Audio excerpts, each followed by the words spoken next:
Hello, everybody, and welcome to the Baka podcast.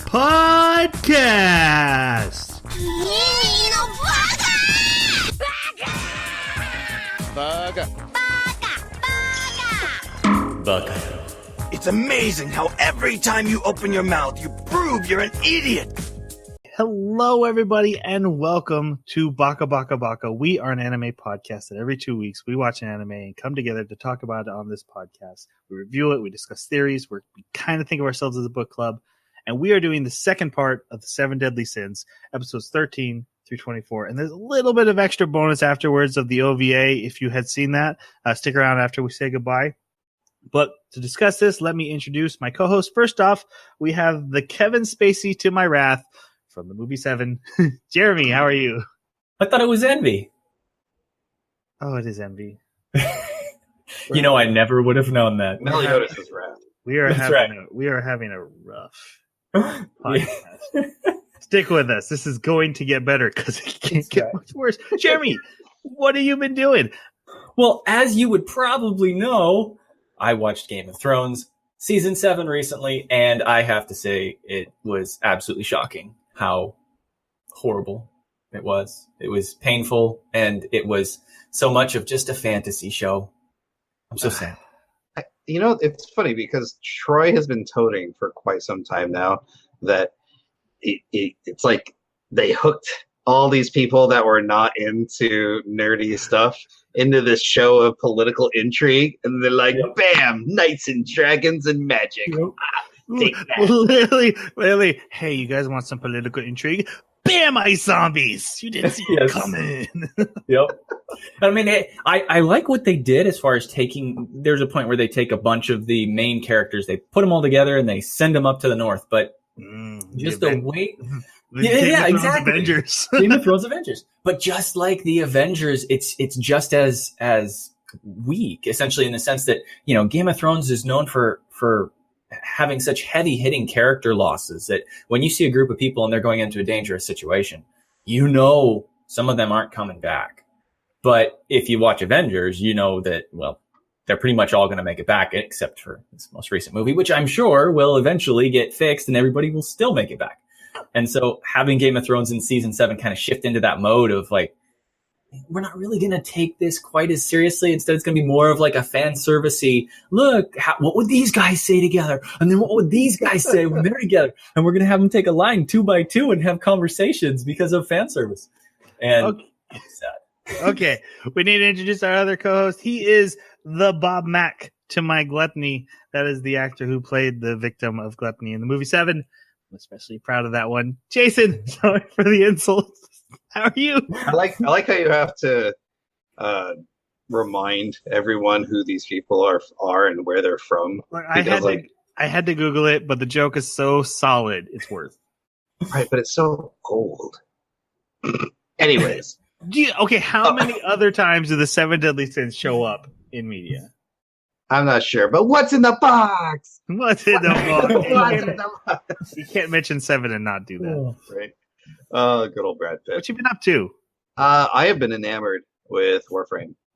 It is just ticking all these boxes for me for a grindy game. And to be honest, it is really, really grindy. Like the new expansion they're going to come out has hoverboards, and you can grind them on rails. And so you can grind while you grind. What will they come up with next? Right. No, well, they're going to have ship-to-ship battles, and you can board the other ships. In fact, you can send a team in to find a weak spot, so someone on your main ship can then zoom in on the weak spot once they found it and exposed it, and then you can fire your weapons on it. It's going to be... I'll admit, that sounds really cool. Yeah. I like that. But, of course, they can board you, and then you have to like get off your controls. But anyways, yeah, having a blast. Definitely what I thought Destiny should have been, even though I've never played Destiny, but from what I've seen and heard. Fair job. By reputation. What about you, Troy? What have you been doing? You son of a... I mean... I did like I had mentioned, I did the Black Ops 4 beta. I had a lot of fun with it. And I'm going to buy it because I had a lot of fun. Also because my brother, it's the only game he'll play. So $100. Is it always $100? It's $60 for the game. and like $35 for the season pass for all the DLC that goes out there in the year. But remember, I don't play subscription-based games like WoW because I have standards. You want to front load all your subscription costs. I am such a hypocrite. Like every time I buy it, I'm like, I am such a hypocrite. Anyway, let's get on to talking about our anime. We should really get to it. Like, there's a ton of stuff to cover. A lot of new characters. Yeah, a lot of characters. Let's really quickly do. Like I said, this is part 2, and we have already done part 1. So if you don't know what we're talking about, or don't want to come in the middle of the story, you can check out our first episode, episodes 13 through 24. We need to do our non-spoilery reviews of this section. So what you guys thought? So Jeremy, you go first. Should we start with the opening and closing? We never do. Jeremy, you go first. Off the rails. Yeah, I really enjoyed it. I thought that they did a good job executing on a lot of the characters and how the development was in their history to make them more interesting. I like the action sequences, and I think that they did enough that was different from what I'm used to seeing in more tropey anime that it kept me entertained quite a bit. I really liked it. Okay, Jason, how about you? My opinion really has improved from last episode. It is still, it's a fun anime. I will say that. Also, a lot of the story beats that I had a problem with ended up getting either resolved or mostly fixed. But I mean, yeah, it's worth a watch. It's a good anime. This is my second watch of this anime, as you should know if you've heard our last episode. And you know what? I'm still enjoying myself more than I thought I would. I was kind of a little down and I had to watch this again. And when I was watching, I was like, oh, I forgot how good this is. I don't think it's My Hero Academia levels, but I find it more enjoyable than Fairy Tail, which I also didn't, I liked. I think it's an underrated shonen battle anime, and I think more people should give it a chance. I'm excited to see where it goes. Yeah, I actually really enjoyed. I think some other animes can take a note or lesson from this. Is that their first season was like 24 episodes, and I think that's where my disconnect with the anime at the first episode is there was just 12. But season 1 was meant to be delivered as 24, and I think there's a lot of animes that suffer from that because you'll get to the end of 12, and then they give a cliffhanger just like everyone else, but there's so many story beats and holes that you're like, well, what's going on? They're like, season 2, maybe. Yeah, the more anime that I see that start with 24 episodes in their first season, the more I'm starting to think that is the way to go. It's hard to tell a story in 12 episodes that actually has a good conclusion, that everything's complete. All right, let's go on to the opening and closing sections, the theme songs. What did you guys think of them? If you didn't like the opening, just move on to the ending because it's great. I thought they were both better than the first half, but I mean, they weren't anything for me to write home about. I mean, they were good. I enjoyed them. Yeah, really wasn't anything special for me. It was a little bit catchy in the intro, just a little bit, maybe. But the song that was super catchy for me was played in the first episode of the first half of the season and then in the 12th episode. But in this, we get it just constantly, like every 2 or 3 episodes, we get a bunch of it. And it's the battle theme. Absolutely love that. It's got like a Celtic feel to it. Really, really good. That one got me. The intro, outro, eh. I love this intro. I love this intro so much. I already had it in my playlist. Gosh, just because I found it from one of those, English translator singers on YouTube, and just love his version. I don't understand how anyone could not love it. I mean, the pain and the pleasure, they all come together. There is no reason why. I think that the lyrics were part of what killed it for me because I was like, I don't know if I like how that doesn't make sense to me. To a guy like Meliodas, it does make sense to me, though. For a guy who's whatever he is. No spoilers. And we had found out the band that sings they sing the opening song of Inuyashiki, The Last Hero, which we had all really liked as well. Yeah. Hit So me on the ground. Hit me on the ground. Yeah. they wear wolf heads. Yeah. Their It's such video a was weird better. music video. And they wear wolf. That they always do that. I watched their other music video for the 7 Deadly Sins. Wolf heads. It's always wolves. Yeah, that's Interesting. just. I think we're supposed to think they're wolves. I think maybe they are wolves. Yeah. Are you sure? Okay. Like Let's go to our spoiler section. So this is our big spoiler warning. Plot, characters, twists, theories, all that's coming at you fast and furious, especially because we're running behind on time. Okay, so there's a ton of characters that come back in this, and I don't really know how to address the returning ones versus new ones who got a ton of like Gowser got a ton of development, right? He's no longer just this one note win knight that we all thought was cool. Now we actually like get character arc with him. But we need to start off with Meliodas, who kind of we ended with the last episode. He was encased in that seal and he broke out. And now he's all, well, we find out it's demon markings. He's covered in demon markings. What'd you guys think of Meliodas in this half? For me, there was a lot of answered questions, but then also there's just more questions that cropped up for me. I did like him more in this half than I did the previous. I have some theories I'd like to discuss if we have time. But also his relationship with the princess makes a lot more sense now finishing it, because my theory of her liking his advances is pretty spot on. Yeah, absolutely. I really like what they did with him. I do have a lot of questions, couple theories. It'll be fun talking about him. It was interesting, but I really don't think I think he's probably one of the areas that I'm least happy about with the anime, because I would have liked to have had at least some questions answered. And I almost get the sense that this first season, they're really building up to something very, very lengthy. And, when they mentioned the 10 demons that protect the prince that are like the 10 commandments, I'm really wondering how much those things are going to play into later, where they're like, hey, that didn't remember happen. when we said that? That didn't happen. Yeah. Was that in the... Oh, that's in the OVAs. Well, there's your spoiler for the OVAs. Try and edit that. Yes.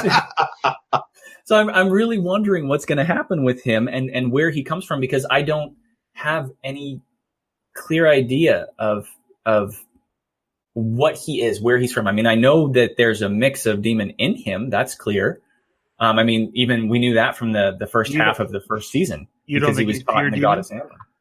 That's the thing I'm wondering about is he actually from the demon realm and is pure demon? In which case, how is he masquerading as a human? Is it just a form? The other guy mistook it to be a mixture, a true mixture or something like that. I want to ask, because I find that curious. I actually like that we don't know, because it makes me want to keep going to solve the mystery. And it makes me, I've compared him already to Trigun. You go through almost all of Trigun not knowing what Vash is until you reach a very specific episode that teaches you his very specific origin. And I'm assuming that's coming for Meliodas in the future, but I don't know why I feel obligated to get the answer in season 1.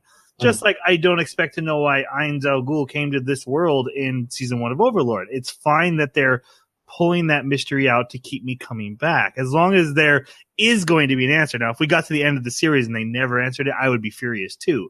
But knowing this is a long-running battle shonen, I'm assuming there's a giant flashback episode coming. Well, and I'm okay with that. I think it would lend more to the excitement of the mystery if they had given some sort of indication of how old he is, because I think he's a lot older than what we had discussed in the previous episode. And there's just a couple of things that clue me into that. But as far as his background, and because there was no even clues to it, or at least I didn't pick up any, I think that would have lent to the excitement of, okay, well, what is he then? Because, I think there was just a little too much mystery around him. I think I would have liked to learn a little bit more about him. Yeah, I think knowing that his power level seems to be somewhere around the gray demon, at least that's what we're presented with, somewhere less than the gray demon, kind of makes me a bit confused about where they're going to go with it. I do love the idea that they're intending to unfold a story over a lengthy period of time, but yeah, maybe it's a good thing to be a little bit frustrated that they didn't tell me that. Maybe it's actually a good thing. You're also on the. So I know why you say he's under the Gray Demon, but I haven't gotten the sense we've seen him full power. And so you think he was still holding back? He's under the Gray Demon when he's trying to be human. Yes. Okay. But yeah, like I said, I see where you get that. I don't think he doesn't have his magical item. Or what, oh, that's true. So that's very true. So he sold it. So even at human form, he's not at full power, but I don't think we've seen full Berserker mode. So we actually see his Berserker mode where the demonic energy overtakes him. Because he attacks Gila, cuts her arm off right away, which thankfully healing spells can reattach limbs. That's going to be That's handy. Seven Deadly Sins loves to dismember people, but always finds convenient ways to not make it stick. Put them back together. Yeah. Speaking of which, Bond's like, he runs up to stop him, and he gets chopped in half right away. I love that all the gore in this anime usually comes from Bond. Yeah. Every time you need to show an enemy is powerful and have him dismember someone, you just have Bond step into the scene and take the hit. Yep. I want to talk about Bond too because my favorite character. I love Bond, and I absolutely love what they did with him this season. I love when he finds the horn, the betrayal, all of that. What did you guys think? It felt a little out of character, but I guess I don't know. It was really rough to read his motivations after he met the horn because it felt like not only during the fighting after the horn did he feel conflicted, but it just seemed a little out of character for him to go, "Oh, trade life for life, no problem." It didn't feel like him. I actually kind of liked the desperation that he has toward Elaine. It's almost like an obsession.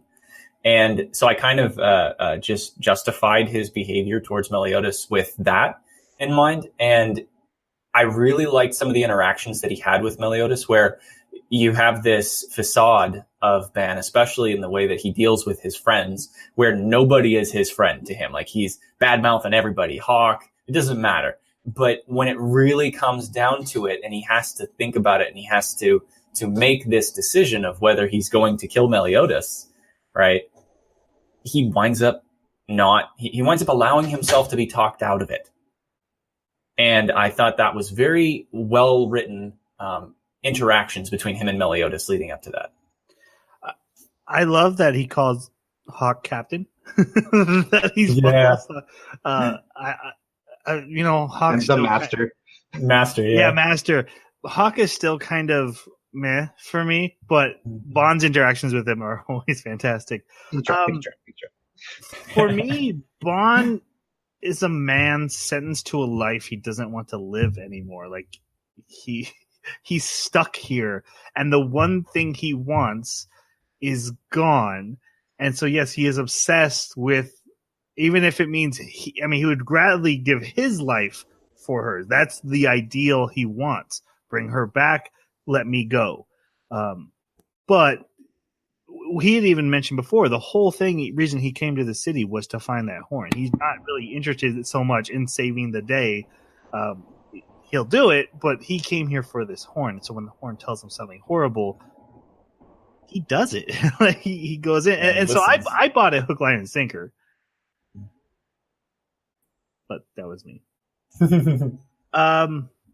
Any quick thoughts on Elizabeth? And I do mean very quick, because to me, she's a very static character throughout this. I kind of saw the twist at the end coming, but I liked it. And I don't know. I'm a sucker for that kind of silly romance. I don't know. Yeah. Usually I'm not, but like their interactions were always semi-endearing, except for the groping. That was always felt odd. but yeah, I don't know. I liked her in this anime. I thought it was kind of weird because we find out that she's a druid maiden, right? A handmaiden to the goddesses or something like that, or a disciple of the goddesses, which is supposed to be this other race that's gone. That's incredibly powerful. She's basically Anduin. Yeah, is that? He's got to be in his corset, and so I thought it was really interesting that it's essentially kind of like heroine, but also the villain are both druids gone two different directions in their path, and that was kind of interesting to me. Her ability was, you had mentioned a couple of things in the first half of the season about the possibility that maybe she was healing people, and so as soon as it happened, I was like, okay, yeah, I see it. But holy cow, did they make her power levels just like, I can heal everybody. And so that was a little bit weird. That's right. She can't raise the dead, right? But she can't raise the dead. And I was glad that they put a limitation on it where she has this massive power, but there are some things that she can't do. And I hope they don't break that. The only thing I don't like is that back in the first part, there was 2 times they declared characters dead who she apparently healed.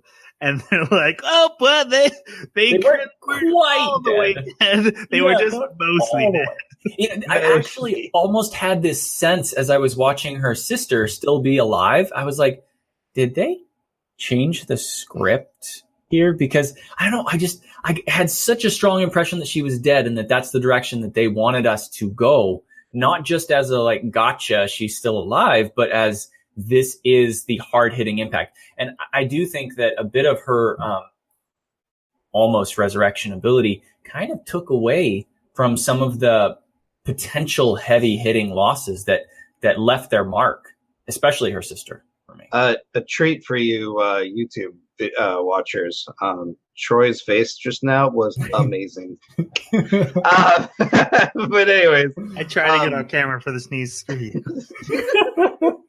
One, I think that's my biggest critique with this anime, and I think that's the one thing that bugs me about it, was there felt like there was no consequences. Yeah.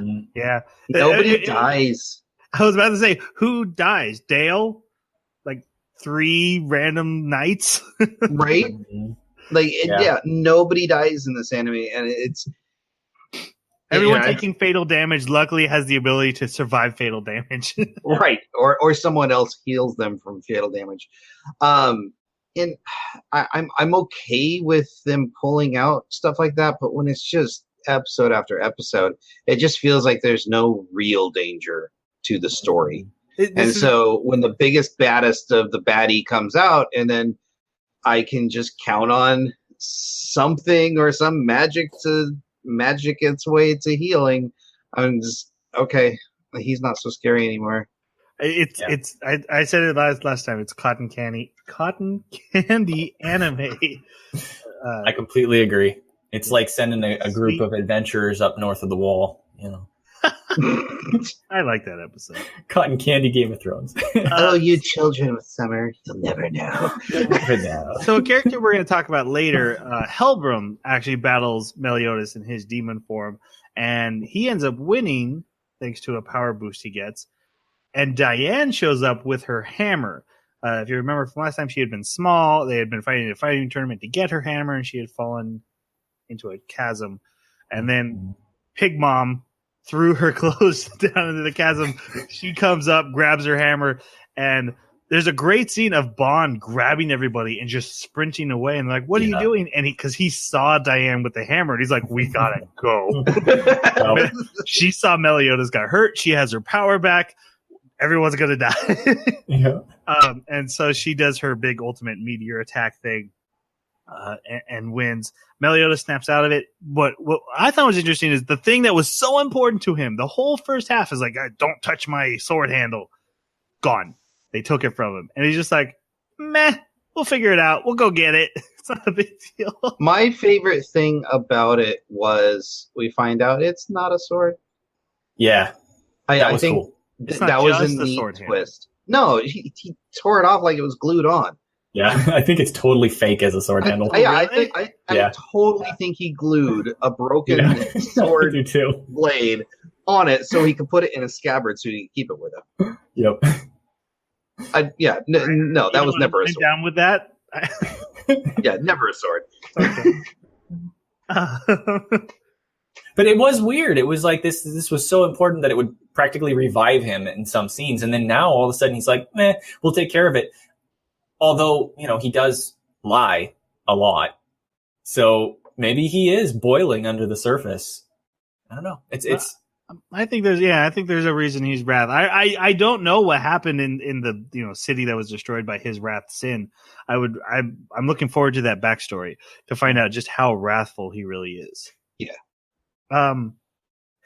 The scene ends, or this episode ends with a really touching scene that you don't realize is touching right away, and it's Gil Thunder going to see the oldest Princess Margaret. This was so confusing. And she's like cursing him, and he's talking trash to her while they reach hands and like clasp each other's hands. Because at first I thought he was just gonna like try and break her hand or something like that, and then I was realizing, no, they're both like holding on, kind of. What is happening? Tenderly. Yeah, what is happening? We'll come back to Gil Thunder because he needs time. 10 years. So the next episode, this is actually, we meet a character who's been kind of slowly introduced, and I like how they start like giving like a random scene to a random, what seems like a random character, and then like 2 episodes later we find out it was a 7 deadly sin the whole time, and they become a regular. We get the character Alan and the Iron Giant who are roaming around, and the Holy Knights are looking for this Iron Giant, and they send what are they called? The Roars of Dawn, who are basically assassin Holy Knights. And they come to kill it. The 7 deadly sins come across it at the same time, and they're all ready to have a 3-way battle. And this Alan book nerd guy shows up, stops the arrow that was shot at it, and he's like, it's like this super charged up power arrow. Yeah, it was this magic sniper, basically. Yeah, it's supposed to be like a one-shot kill kind of deal. Mm-hmm. This Alan saves the day and reveals his true form. Its true form, her true form, it doesn't matter. It's gotta be in it. It isn't it. Gauther, who is the sin of lust. Jeremy, how'd you feel about the sin of lust? Gauther was really cool. I mean, you guys kind of let it slip because Troy was like, oh, Jeremy's going to love this new character coming up. And Jason says, you mean lust? And so I'm like, oh, is this going to be somebody buxom? And Jason was making a joke like, oh, I bet it's lust. And I'm like, actually, it is lust. And I assumed lust was going to be very similar to the lust in Brotherhood. Full Metal Alchemist. Full Metal Alchemist. Because I hadn't seen her yet. Mm-hmm. Yeah, so when I saw what lust was, I was partially disappointed.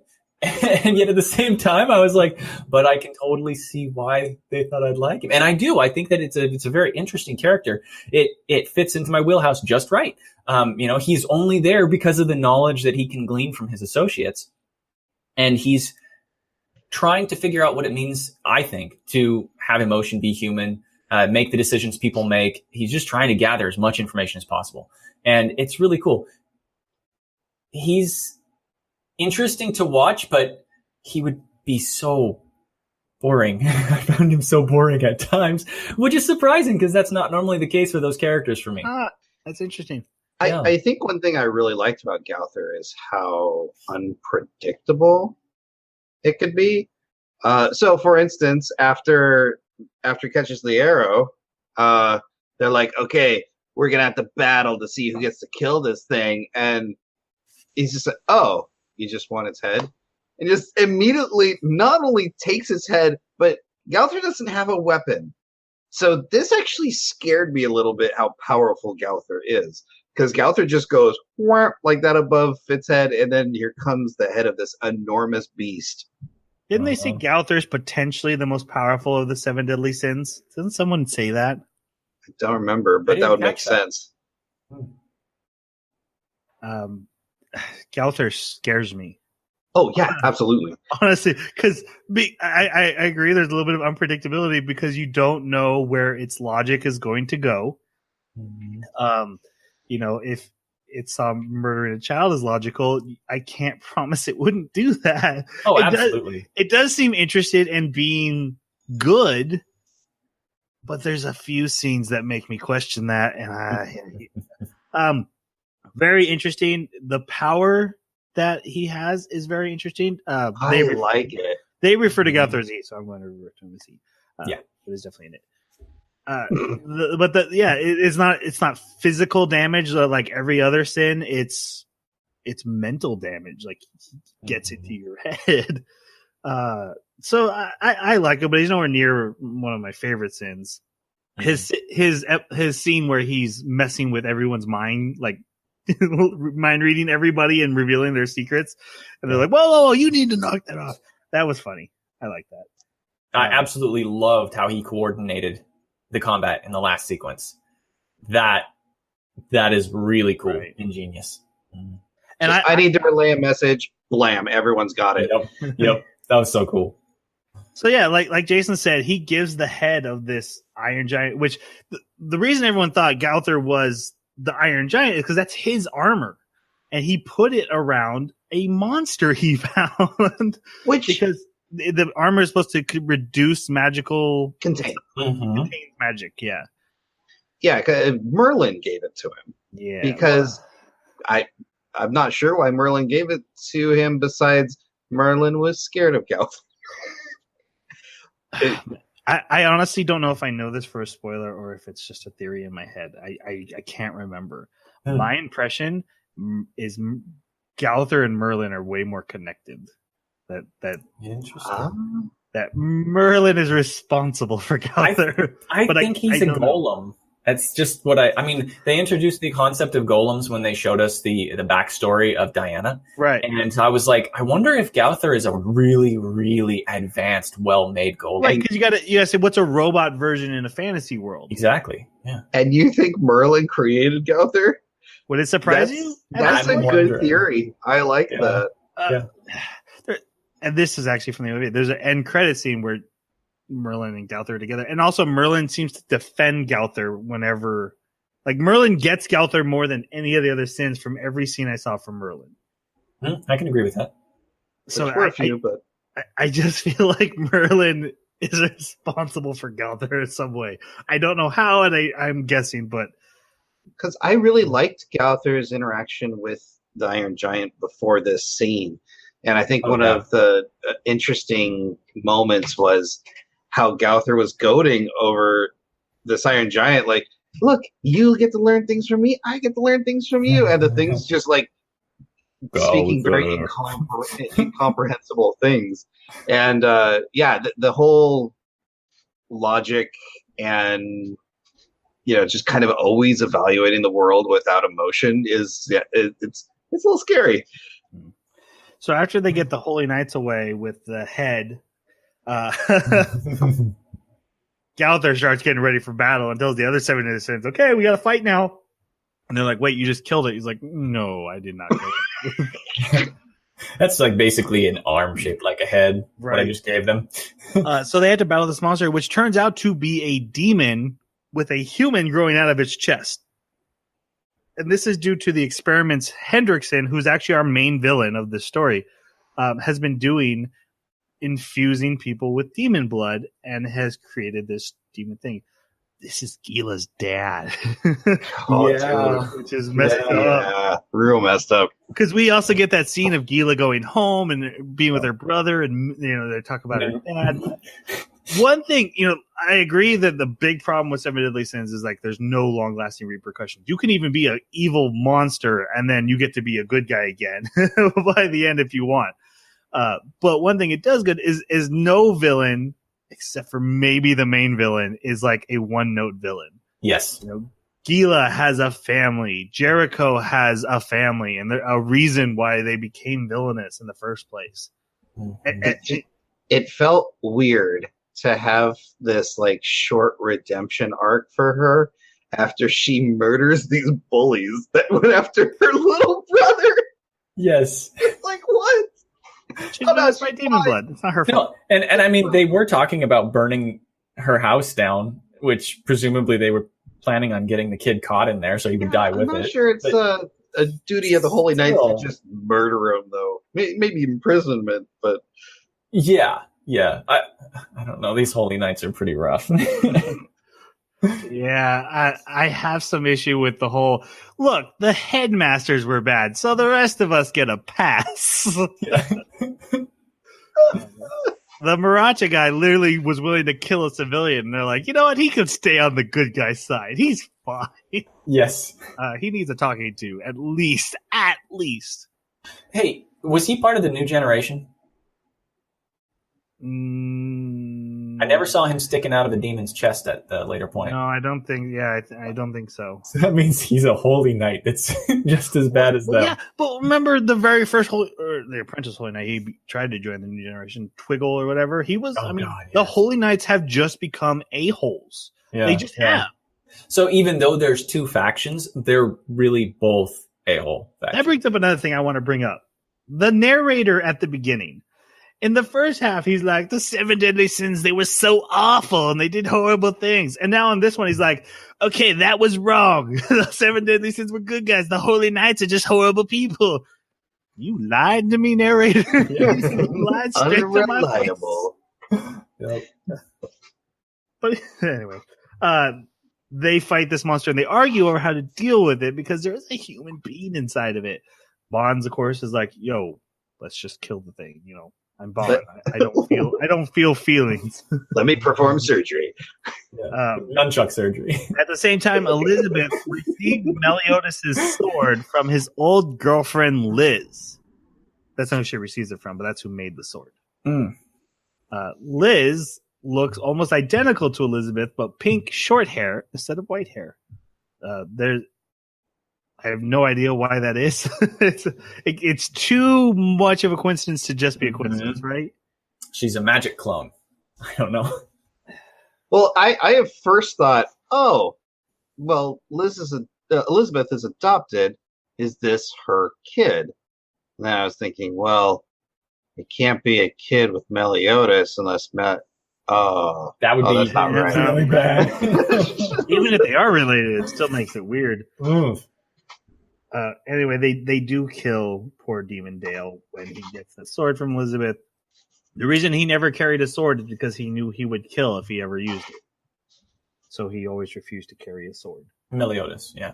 I thought this was really, like, the fact that Dale dies here sets in a little bit in the next scene where Gila is asked to dispose of the head that was brought back, and she doesn't know that it's the head of the monster that was once her dad. Right. So she just disposes of it naturally. But it really didn't hit home how sad this was until the later scene where they actually started saving people that had turned into these demons. And then you're like, they could have saved Dale. Because they realize after they kill him, they see the demon leech thing, and they're like, oh, man, that's... Oops. Yep. Sacrifice for progress. Yeah, because Jericho shows the necklace to Gila, right? Mm-hmm. So in the next episode, Gowther joins the quest, and that's when we get the scene of them all kind of hanging out and Gowther ruining everyone's day by reading thoughts. Then we come to our villains, and we kind of get we finally kind of get to hear here's my evil plan. Because Dreyfus, who's the head of the Holy Knights, comes up to his best friend in the world and second in command and all kinds of things. Apparently they're connected in all the ways you can be best friends. Because every time they always together. I trained you. Also, we're best friends. I respected you. Anyway, Dreyfus is like, yo, what have you been doing? And Henriksen's like, yeah, I'm going to start a holy war, because what's the point of being holy knights if we don't have a holy war? Remember when I said one villain in this might be one note? Yep. So let's talk about Henriksen and Dreyfus. Stay out of the OVA. We will touch on that at the very, very end of this episode. Yeah, we thought it'd be easier to stay out of the OVA than it really was. Yeah, some of us are getting confused. Yes. What are you trying to say? Nothing. I edited that out. No one's going to know. What did you guys think of our main villain and also a morally gray villain, but also a villain? I like Hendrickson as a villain. I think his motivations are fantastic for a villain. I think Dreyfus I have some problems with just because of how easily he seems to be swayed by Hendrickson, but then also how repentant he is of his past sins and actions. Because he thinks his son is dead. That should be noted. He thinks the guy, the bubble making knight from the first half, I forget his name, but that was his son, and he was told a lie that he died. So he's kind of freaking out right now. Right. It just, I don't know. His actions, the way he talks, but also all the bad stuff that's been going on, even without the knowledge that his son's alive. I don't know. There's some characters in this anime that just don't feel consistent, and Dreyfus is one of them for me. Okay. I actually have kind of almost the opposite arrangement for these two characters. Hendrickson for me was a bit weak in his motivations and origin. There was only one scene that I saw that gave him any real justification for why he decided to become a bad guy, basically. And that was when he was watching Meliodas and saw that Meliodas had some kind of demon blood in him. And so he immediately, being a druid that is so anti-demon, was like, wow, that's amazing power. How can I use this power that I'm supposed to be trained to fight against to benefit myself and make myself more powerful? And then, of course, that cascading into him taking over the kingdom as, half and half with Dreyfus. And it worked, but he wasn't very satisfying to me for that reason. And also how the more that he got consumed by it, and this I think was actually, maybe this was a good thing, but the more he got consumed by the power, the less he was capable of reasoning. It was essentially as if, and I think there's might be some points where they actually mention it, that it's not really Hendrickson anymore. After a while, It's another entity. It's the demon that's taken over. That's after the second injection he gets. Is that after the second one? So with the red, he's still somewhat in control, but I imagine it's probably tainted influence. Yes. Yeah, you could say, I think all the new generation are slightly more evil because they have it in them. Yeah. So, I mean, there's enough there that I can justify him, and I do like that part, but to me, he was weaker than Dreyfus, because with Dreyfus, I saw a character who everything was jealousy. Like, he should have been the sin of envy, right? Looking at his brother and just being so envious of his brother's praise, to the point where even his own son was like, I want to grow up and be a holy knight like my uncle. And then he's like, oh, sword stroke to the heart, right? And this just keeps happening, where his envy just builds and builds and builds. And I saw that as a fairly reasonable evolution into a horrible villain that would commit a deed and then have to just stick to it, just follow it through. And he keeps telling himself, I just got to follow it through. And yet we get these indications that he's hearing rumors about Hendrickson's maybe doing worse stuff than he is, and he might have to go up and talk to him and stop him and everything. And so there was a glimmer of hope, a glimmer of possible, maybe he's got a little bit of good guy in him. And then in the end, he just reaches a point after his fight sequence with Meliodas and stuff where he just hits that breaking point when he is confronted with judgment by the king, right? And then wails. And so for me, that kind of his wailing as a sort of peak, that threshold where he then changes his mind and is like, oh my God, I finally admitted what I did wrong, and he could turn around. To me, that was a fairly convincing. But later in the OVA, I don't like what they did.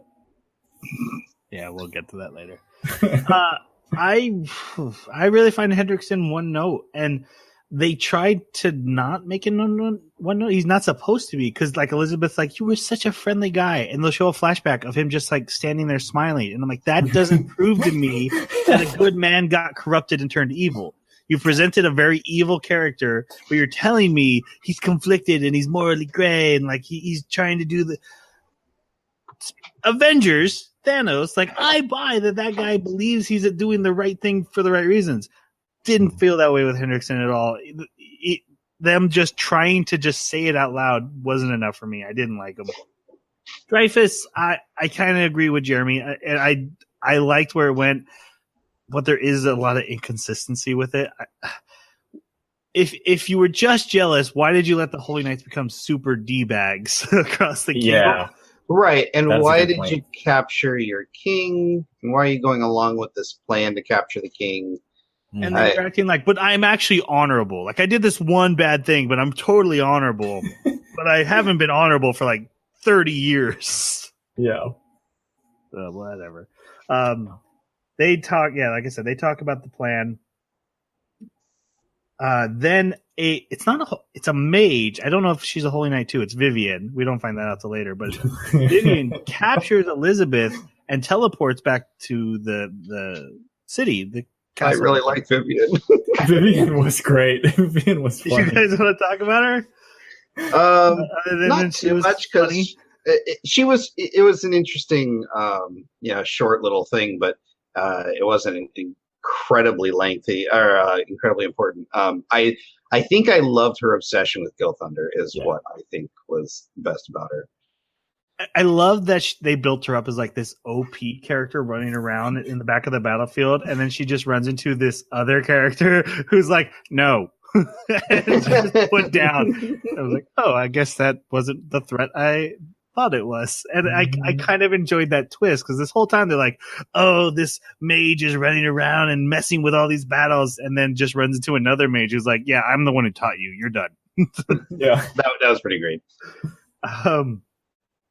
Anyway, she steals Elizabeth. So Diane throws Meliodas, Bon, and Gauther Like all the way to baseball. the capital. Yeah, more like a football.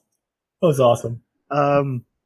They start battling when they get there, and at the same time, another army appears on the other side of the city, and it's King Arthur, the literal Which was King weird. Arthur.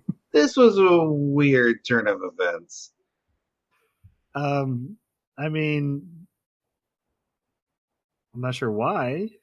Yeah, this came out of left field for me. Like what? Why Why is King Arthur like? Okay, I buy King Arthur lives in this world, right, Britannia, and right? his kingdom's next door. And we know there's a character named Merlin. Hey, Merlin. Yeah, we know the character named Merlin. Fine. Why is he there? And why is he there with only one other person? Like it just. So I have a theory. That's fine, but it's not explained why he's there. I think the Arthur stuff is the teaser for season 2. I think wherever we're going is to Arthur's kingdom because I think Arthur's having a problem. I don't know what it is. I think it's demons.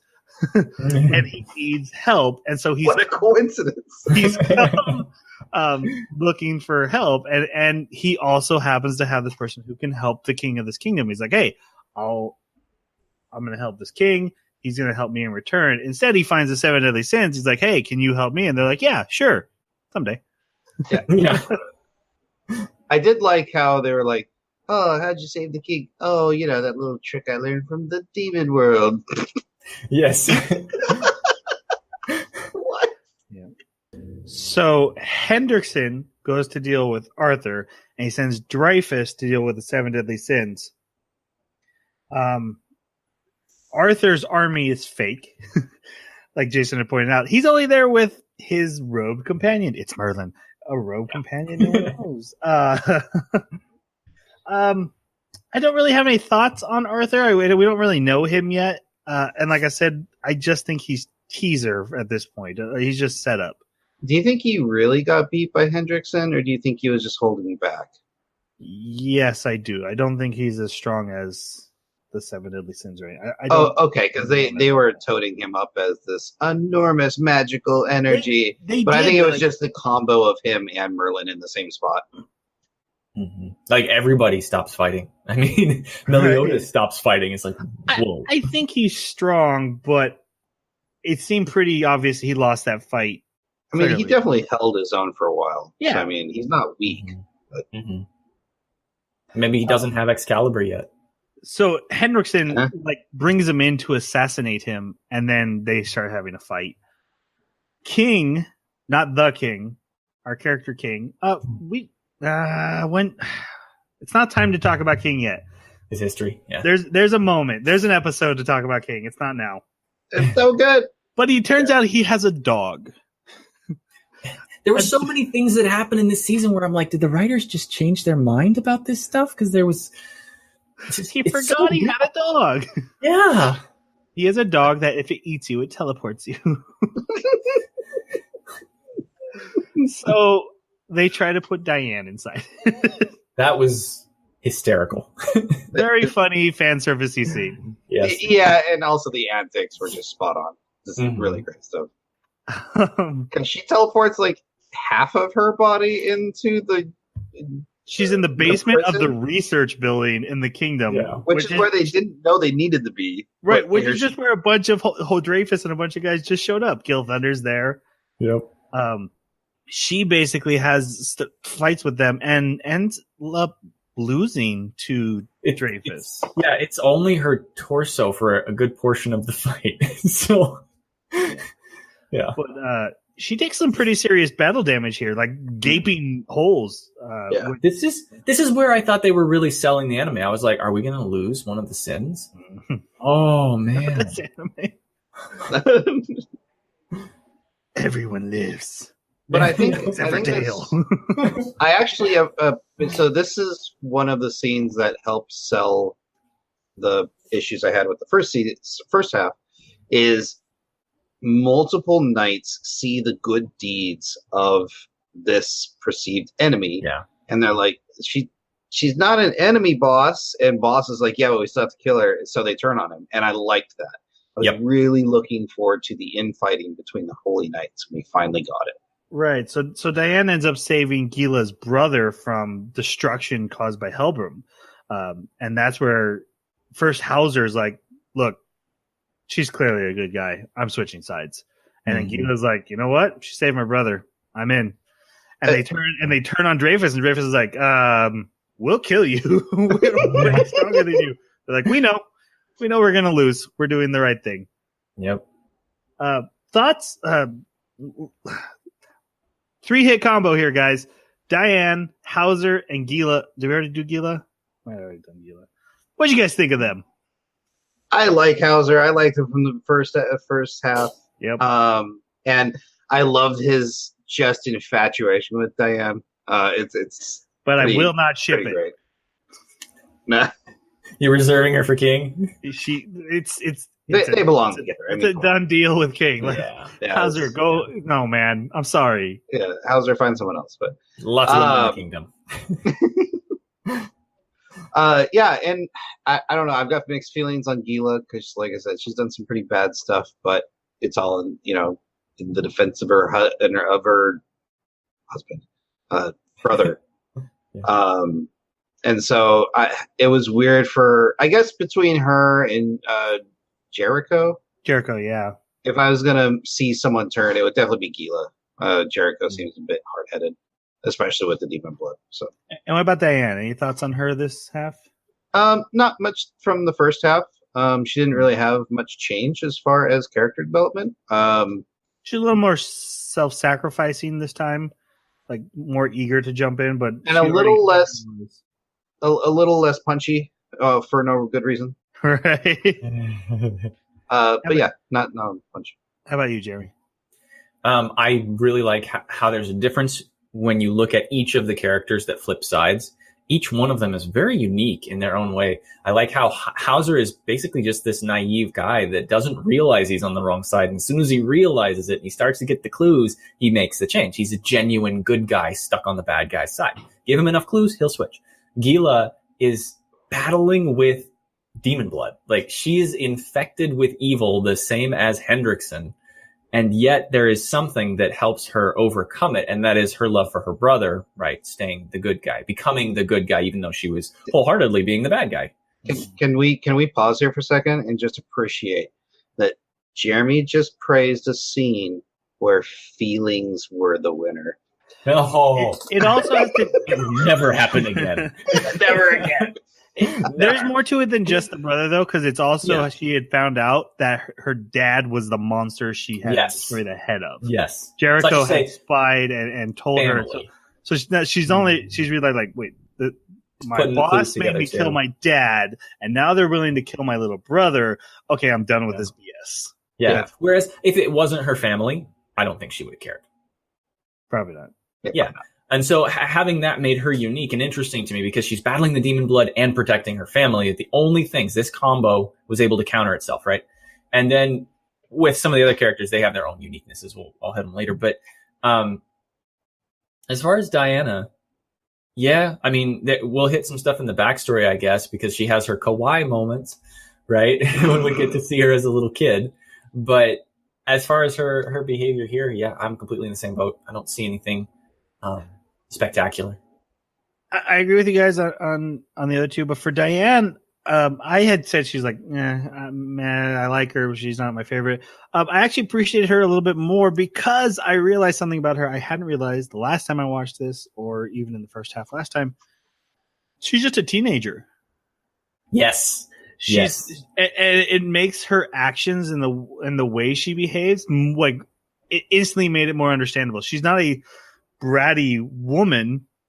She's still very young because she's still a child up till 200 years ago and hadn't aged across a 500-year time span that we watched. Yeah. I'm pretty sure that's how long it was. And then so to go from that to 200 years means she's only just recently filled out. Yes. But that means she's not like a full-grown mature woman. Mentally and physically, she is a very young teen woman, and it made her behavior like it was like, oh, she's right on point with the way she behaves, the way she mopes and pouts and is envious and lusts after the captain. All her behavior like just made 10 times more sense, and so it just made her better in my book. That's all. Yeah, I agree with you. Although I think they're mixing up their time frame a little bit because there's no way that she could go for like that many hundreds, that many centuries, and not age, and not age at all. And then all of a sudden, yes. I'm sorry, but that is not like a 13, 14-year-old giant. Hey, you don't know how giants work in this world. They just kind of cross a threshold.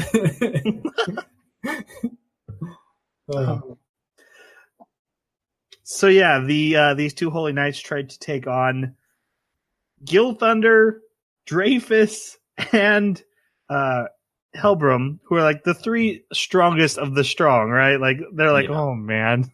I also really feel bad for Hauser. I don't want to give away the twist, but because of who his partner was and what his partner actually believed, based on what Hauser had to think he believed. Yes. You know what I'm saying? You get what I'm laying down there? Mm-hmm. Okay. Fighting a friend instead of an enemy. Yeah.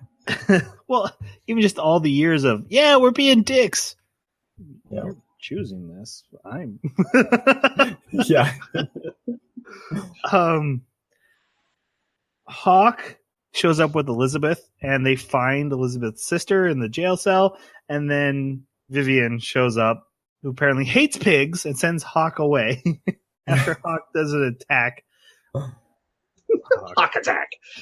Hawk did some weird stuff here. I was actually wondering for a while if Hawk wasn't actually the 7th member of the Deadly Sins in disguise, because survival. I mean, busting down that jail door felt so out of place. Yeah. It's like, really? His mother is a giant pig with a house on her head. But Hawk is still only a pig. There's no way Hawk is only a pig. Well, I mean, age-wise, he's clearly not the size of his mother. No, there's no way that Hawk is just a pig species. No. Like, there's something else going on with her. Right. He can talk. Like, he's not a pig. Can the mother talk? Have we ever heard her talk? I don't think so. So it's dubious whether he's even really her child. It's also different colors. Yeah. Adoption. We have no... adoption. What frustrates me is we know there's a Hawk backstory episode coming up, and I'm just going to be like, there must be. Yeah. We do find out that Margaret, though, is in prison by choice. That is a big thing we learned. Right, because Vivian opens the door for her. Gauther attacks Dreyfus, and this was a really clever way to give us Dreyfus's backstory and to find out that he was the one who murdered his brother. It had been hinted at before, but to get to kind of see through flashbacks of him reliving his nightmare life, I thought that was really cool. But it doesn't work because Gauther still gets beaten, even though it doesn't matter to Gauther. Gauther's fine. Yeah. I did like the physical attack for the mental attack. And the moment they touched, the moment they clashed, it became illusion because he did a blast, and the blast never actually went off after the stab. And then that whole interaction was a little trippy, but it was like, oh, Galther's got him. And then you end up going, when did Galther get him? Like, did he get him while he was still on the roof? Did he get him when he hit the ground? Right. Nope. How long you been messed up, man? Right. Nope. Then Helbram starts attacking, stabs Diane with a big giant ice spear, and then King shows up to protect her and starts fighting Helbram. And we get to see Helbram's real form, which is a fairy boy. Did not expect this. Yeah, left field. Yeah. Same first time I watched it. I remember being like, no way. Yeah. I was really glad they did it, too. I think it was a great story beat. Absolutely. And made so much more sense why even with the power boost, he was able to defeat King. No. Meliodas. Meliodas in episode 13. Because I was like, even a Holy Knight with all that power, no way did he beat Meliodas. But now that we know who he really is, I was okay, that makes sense. It also made sense why he could transform into Lovehelm. Like, fairies transform. Yeah. Because that always bugged me. I was like, Holy Knights don't transform. What is this? You know? This is where we get our big flashback of King and Diane. So let's talk about King here. What did you guys think of him this half?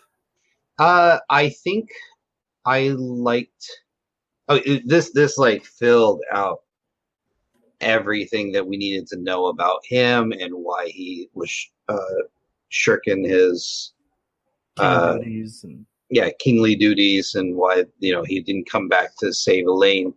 But I also appreciate how it all tied in together and why him and Vaughn are so tight, but also hate each other.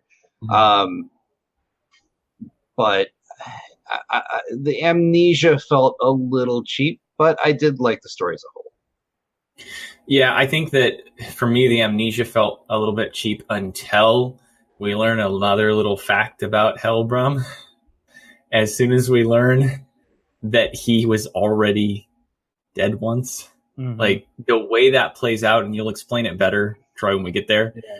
But the way that plays out changed the perception completely of King's interaction with Helbram at different times. And it gave a ton of weight to it. And I think for me, that's what redeemed the amnesia, because to me, the amnesia was just an opportunity to have like, look at the cute history between King and Diana. Weren't they adorable? And maybe there's more than just a physical attraction that King has for Diana. Maybe he has almost the longtime friend attraction as well. But even that on its own just wasn't quite enough until I saw what was going on. That was actually kind of bugging me because I liked how King always showed that affection towards her and just only got embarrassed about the physical stuff. Because, it did feel very much like I want to be with you because I love you as a person. But he would never talk about, like, he made her forget about the time together. And that really bugged me. And I didn't know why he did that. In fact, a lot of the decisions King makes seem immature. Like a fairy. He's supposed to be centuries old. Like, why is he making these decisions? But I did like. Sorry, I didn't mean to interrupt, but I did like how they laid down a particular factoid about fairies. Their bodies don't decompose very fast. Yeah, that's true. That is true. That is true.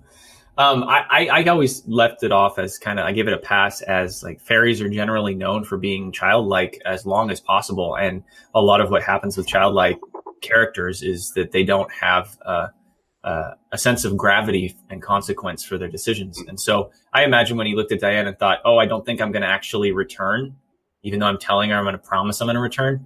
The easiest way to solve this is if I just make her forget about me. That's a solution that an adult would never come to. But fairy kid. Huh. I guess I never really put that much thought into it. I just enjoyed their connection and how hard it must have been for him to adventure with her all this time.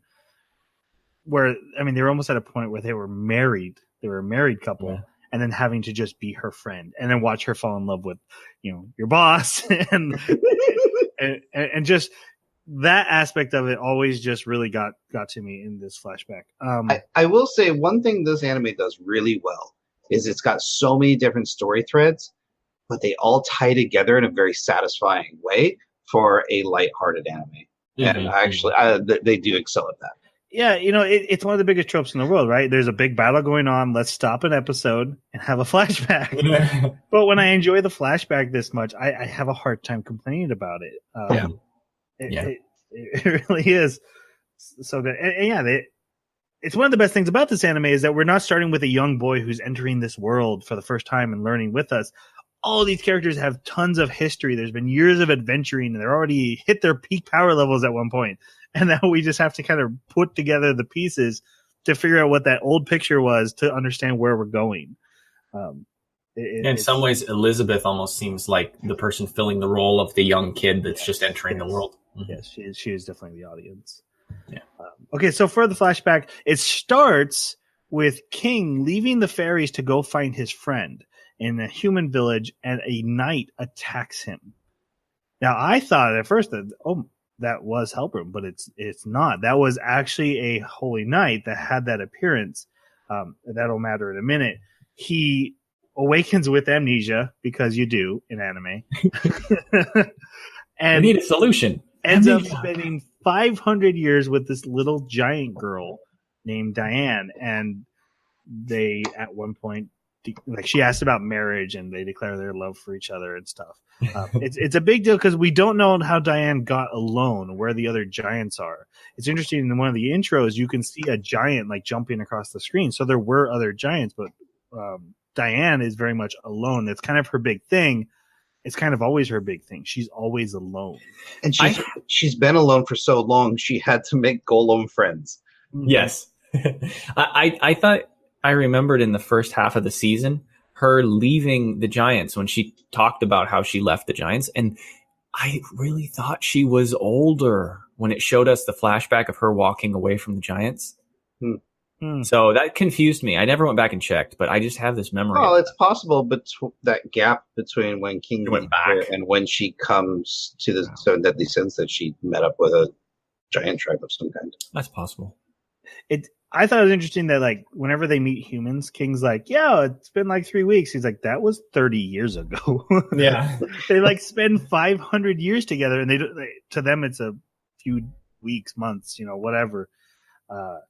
And eventually this human village that sprouts out from a person they once met is set on fire, and King goes off to check on it, and it's Helbram in that holy knight's form, and he had watched that holy knight butcher fairies and steal their wings, and he had killed them, and is now taking revenge against the humans using his form. Now, this is the form we've been seeing in the regular episodes in the current time.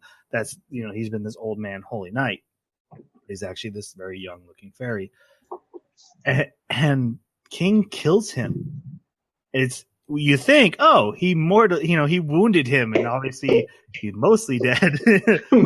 Mostly. He literally kills him here because his friend had gone insane with revenge. Mm-hmm. And you had to kind of feel bad for him, because I can kind of understand that. You watch people get butchered, and he just went mad. Especially like you had mentioned, fairies being immature, probably wouldn't handle it that well. So then we go back to and then he erases Diane's memory, like you had said. Because I really like this. He takes the blame for Helbram's crimes. That I'm his king. I allowed this to happen under my watch. So he gets arrested by the humans, who also happen to include Meliodas. But that's why they give him the sin of gluttony, because he didn't do anything for 500 years about a murderous. Oh, sloth, yeah. Mm-hmm. Sorry. I am sloth. Hey, we're recording. That's 500 years not doing anything. And that's how he joined the Seven Sins. Yeah. Oof. We'll get through this. We can do it. Power through. We go back to the battle. It's a pretty cool fight because they both have basically the same fairy weapon of standing there making their weapon fight for them, but then changing into different forms. King loses initially, and when Helbram goes to finish off Diane, King stops him up.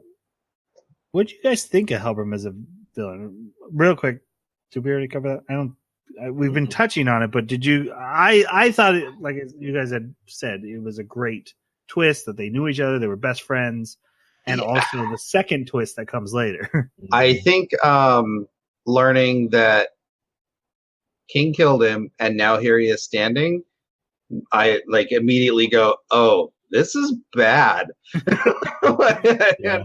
I actually really, really liked this story beat of taking a vengeful best friend that had to be put down by his best friend back from the dead, parading as a holy knight. Like this was really good storytelling. Like especially with the backstory that we just got. Mm-hmm. I totally agree. Great character. So King pulls out his ultimate power. He heals everybody, including Diane, and then... Oh, that's right. And Helbram complains, how can the great tree still be with you after all the things you've done? Right. After abandoning your kingdom, why does it still help you? Because that healing must be like its ultimate ability. A lot of healing going on in this. Which implies that his special weapon is actually only going to pay attention to him so long as it agrees with him.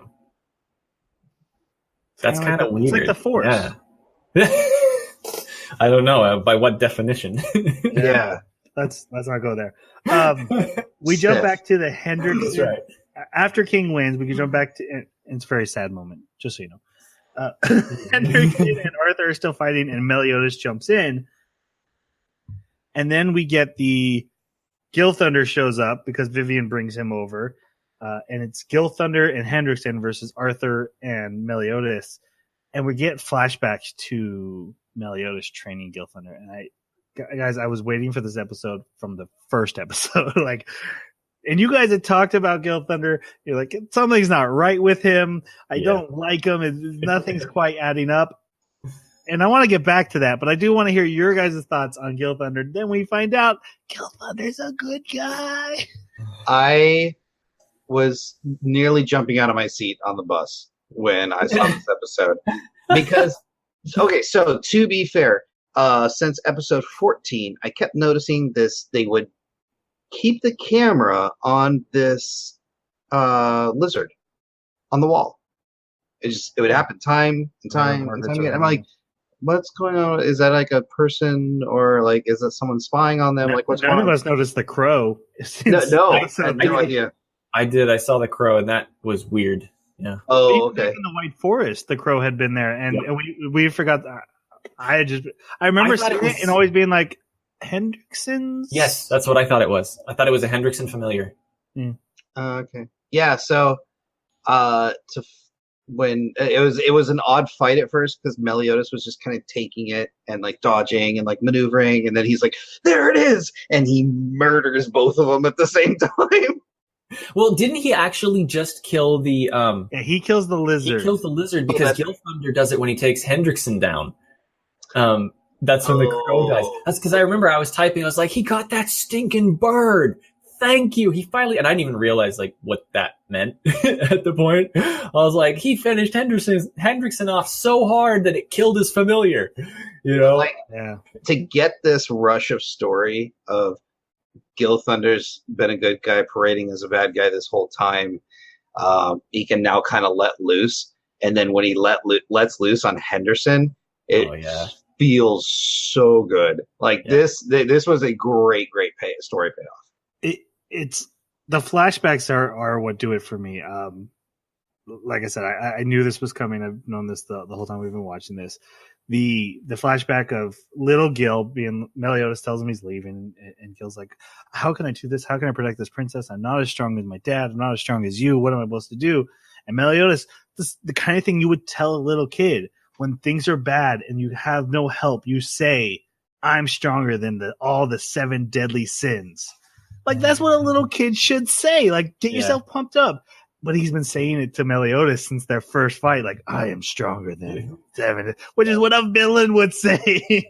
Yes. And it's such a good payoff and twist that this whole time. And Meliodas has known since the forest, I need to help my buddy Gil. Little Gil. That explains why he's still calling him Lil Gil, too, is because he's basically, they're both speaking in their own language. Because by telling him Lil Gil, calling him that to his face, he's like, I know, I get it. You're not my enemy. Even though I got to pretend. I'll get there someday. Yeah, exactly. Meliodas has promised to help you someday. Yes. Before Camelot. No, this was a great payoff episode. Yeah, this was awesome. It Probably my favorite scene. It completely made Gil Thunder make so much sense and have great depth. Yeah.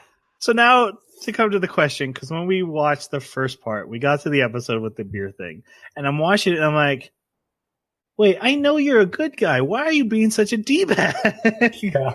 Why did you shut off the water? And the answer is, well, he was probably testing if Meliodas was around, right? He's probably searching for Meliodas. He still threw a spear that would wipe out an entire town, and if he was wrong, they would all die. Yeah. And everything we know about Gil Thunder, that doesn't match up with him. Even if he was acting evil, he's a fanboy of the 7 deadly sins. Like, he's a good person through and through. That episode doesn't actually make anything sense. And I couldn't say it then. So I'm saying it now. What the heck, writers? Did you forget he was supposed to be a good guy? He could have been looking for the 7 deadly sins, like Mr. Glass style from Unbreakable. That's what he's doing. Because either he was told to do it, or he was super searching for Meliodas, in which case he's still willing to wipe out a town on the bet that Meliodas was there. Maybe it was that if somebody could pull the sword out, they could catch this javelin. Oh, that's fair. Like, no one's going to be able to pull this out except Meliodas. But I guess at that point, you could simply say, if you could tell they pulled the sword out, why need to throw the spear? I don't know. You're right. It is really weird. It doesn't fully line up. And I actually Googled it, looked it up after I had watched all this again. And I guess it's just something the community doesn't agree on. and no one's really sure. So, it's something I had to get off my chest. Been there since the last time. Okay. So yeah, Margaret is now free. It was kind of weird that she was committing suicide, but no one talks about that. Yeah, it was like she was trying to free him. That's the only conclusion I could come to. I guess if she probably didn't realize that they had worked it out and had a plan together. Yeah. And she figures if I'm dead, then Gil can stop pretending to be evil. Yeah. So Hendrickson gets blown away with his bird. Evelyn shows up and she's like, I will trap you all in an illusion. And then Merlin shows up and she's like, no. Yes, stop it. That's what I was talking about before. So this is where we meet Merlin. So we need to talk about Merlin. Jeremy, there was the character you were waiting for. That was. This was totally the character I was waiting for. Best attire of the entire show. That's right. Yes. She's just running around in her undies. And an open coat. And an open coat with no support. None whatsoever. But no, Merlin's awesome. I mean, I love caster characters. And I thought one of the coolest things about her was that she left as soon as she could. Right? Like, she stuck around to help them solve their problem here, but you could tell that she had other things that she needed to deal with back in Camelot. Merlin very much seems like a character who always has her own agenda. Yeah. Research is one of the most important things to her, and I love it. Yes. But like, okay, when can I get back to research though? Yep. Because there's stronger spells that I need to come up with here. Right. Or Keter Gothers. That's right. I know I need to get more of your opinion. Do we ever get the answer of why she attacked Meliodas 10 years ago? No. It specifically states we'll have to talk about that later. But when they talk later, they don't talk about it. Okay. Yeah, that's right. Because he's like, oh, we got lots of time. I guess we can just assume they didn't. No. That was in the OVA, wasn't it? It might be, but it's not. Scene. It's a spoiler that nothing happened. So I guess Right. probably safe. Other thoughts on her? That was I liked the character. Didn't get a lot of time with her, but I liked her nonetheless. I don't trust her. Oh no! And as an extension, I don't trust Gowther. Like her and Gowther, I worry about the 7 deadly sins. Like Bond tries to kill someone, and I still trust him over these two. And he's only stealing people's clothes. Yes. I'm not gonna hold that against the man. He looks great in red. He does change outfits at the very end of this, though. Yeah. So then we get to Bond finding the trumpet, and this is where he gets told that to bring Elaine back, he has to kill Meliodas, and this is by one of the goddesses from the original Holy War, who can no longer take physical form. Mm-hmm. We'll have more to say about her in the OVA section at the very end of the podcast, if you want. They go to get King and the King and Elizabeth out of his room, which has been sealed in a cube that can never be broken, except for Merlin has the ability to cast absolute cancel, which breaks everything no matter what. She's basically a super powerful dispel. Yeah, convenient. A little convenient. This is where like everyone kind of gathers in King Bertram. Burham? I thought it was less syllables, but it definitely starts with those letters. Yeah, it's like that. The only problem is there's a character named King, so it's going to keep getting confusing. But Dreyfus shows up and like confesses to his crimes, and we find out Margaret knew the whole time. And so Gil Thunder knew the whole time who his dad's murderer was from like day one. He's been like, I'm searching for... No, I know. Yeah. The whole time. My boss. Which is actually why they got cursed in the first place. Because Margaret had figured out the truth of the murder, so to keep them under control, they had been placed under curse. Plus, Vivian wanted to bang him as a little kid. That's weird. I just thought of that. Maybe it was initially like cute, and then as he grew up, just changed. Okay, let's. Yeah, it's weird. Why don't we move on? Okay. This is Vivian. I mean, think about her helmet. She's a freak. So Merlin takes the king back to Camelot through teleportation to heal him. Then Hendrickson attacks the entire castle and blows the whole thing up. At the same time, he activates the new generation, which are all the holy knights that drank demon blood to get more power, and turns them all into demons. Except for Gila. Gila does not, because of Gowther. Yeah. Gila would have, but Gowther basically hypnotizes her to keep her under control. Yeah, and has to like constantly. I'm so confused about what happened here exactly. We need to talk about it. I mean, there is a scene that just looks so sinister, but at the same time, that's what I'm talking about. Yeah. I don't know what's going on. So at the very end of this, Gila says, "I'm in love with Gowther. He saved me with his love." Well, and then the camera goes to Gowther, and he starts smiling, and like has his face darkened. Yeah. Yes. So like looking out the window, all sinister, like he's like in her home, is what it looked like, because he's in a building. Yeah. So, but what was really creepy to me was that she didn't specifically say "my love of Gowther." She just said "because of love," and then the camera pans over to Gowther. And Gowther's got that sinister look on his face and is in her home in the dark, smiling. You know, and it's so creepy. It just makes you wonder what's he doing inside her brain for that entire time this battle's happening. Because presumably the time that he's inside someone's brain is not it is not second for second for what's going on in the real world. I mean, that's the impression I got from when he was fighting with Dreyfus. Right? So like he could have been in her head for who knows how long, developing some kind of relationship with her, which is so weird because knowing Gowther's personality, how does he woo her? So then I started thinking, well, maybe does she have a similar personality? And she's kind of standoffish, aloof, and But then You once know. he's done learning what he wants to learn, he's just gonna take Bye-bye, off. Gila. Yeah. Because it's Gouther. Unless this is an experiment by him.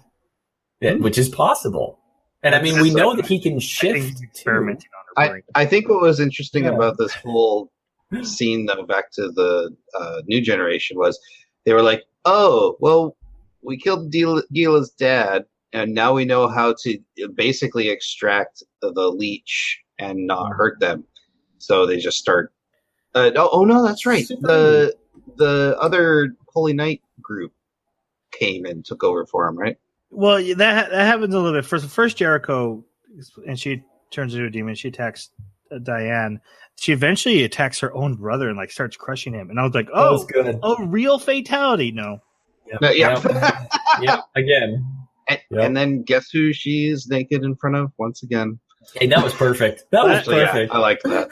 so Hendrickson actually beats Meliodas, and Elizabeth is willing sacrifices herself. Says, "I'll go with you," because she's the final piece to the unsealing of the demon realm. Which we don't know what it is. And I kept guessing, oh, it's her earring. It's her earring.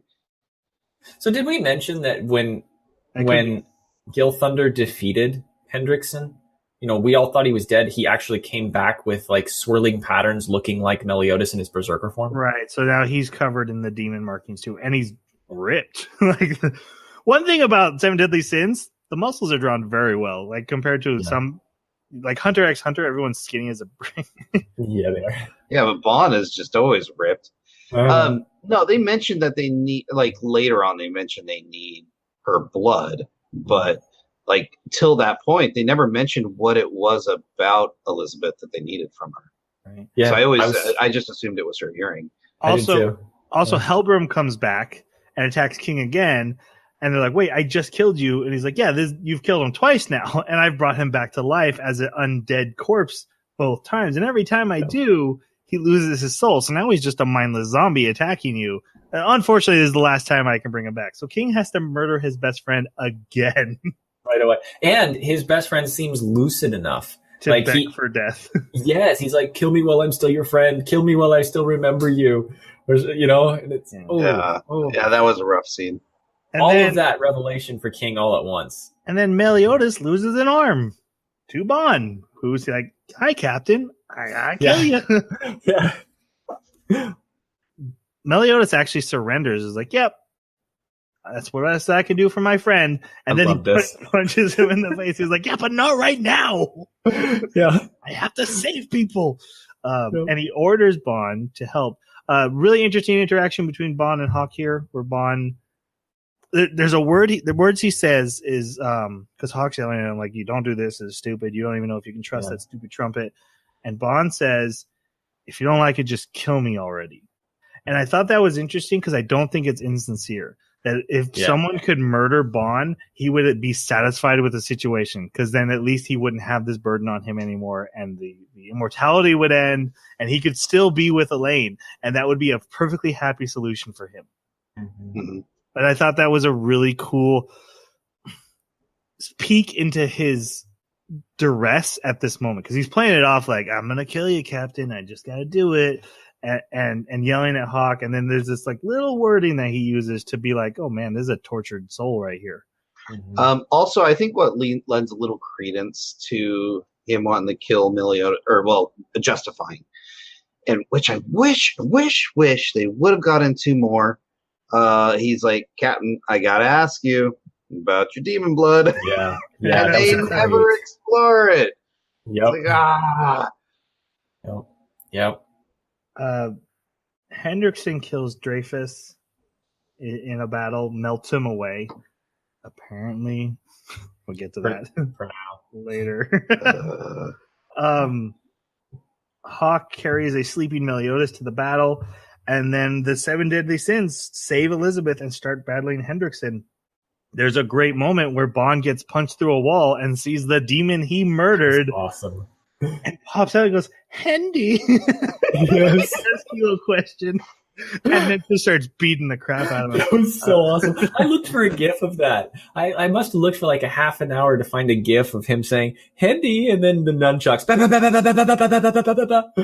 He hits him so hard he knocks him down into a cave system. So all the sins, except for Diane and Merlin, who left, go into this cave, and Hendrickson is with a second demon corpse, a gray demon, and he's like, "Hey, I handled the red demon blood. I can totally handle gray." And he injects himself, and he turns into an actual gray demon himself. And he actually gets possessed. I think at this point, Hendrickson has left the building mostly. And he takes on everybody. Like, all the Holy Knights are there, the 7 deadly sins, Elizabeth. They all start battling.